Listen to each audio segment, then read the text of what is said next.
আমিষ না নিরামিষ, দেহ গঠনের জন্য আমিষ বা নিরামিষ কোন ধরনের খাদ্য বেশি উপকারী তা নিয়ে অনেক দিন ধরেই আলোচনা চলে আসছে।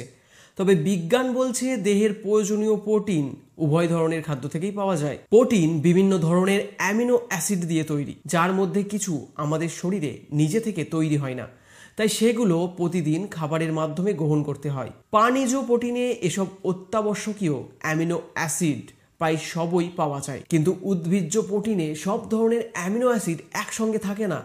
এজন্য খাদ্য তালিকায় মাছ, মাংস, ডিমের মতো কোনো একটি খাবার রাখা ভালো। তবে কেউ যদি নিরামিষভোজী হন তাহলে ভাত, ডাল, ডাল রুটি বা খিচুড়ির মতো মিশ্র খাদ্য খাওয়া দরকার, যাতে প্রোটিনের চাহিদা পূরণ হয়।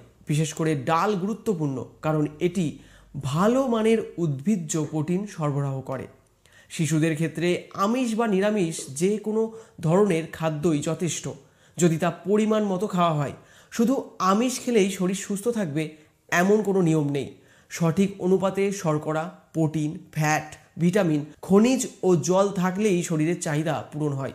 তাই খাদ্য নির্বাচন করার সময় আমিষ বা নিরামিষ নিয়ে ভাবার চেয়ে পুষ্টির দিকে বেশি গুরুত্ব দেওয়া উচিত।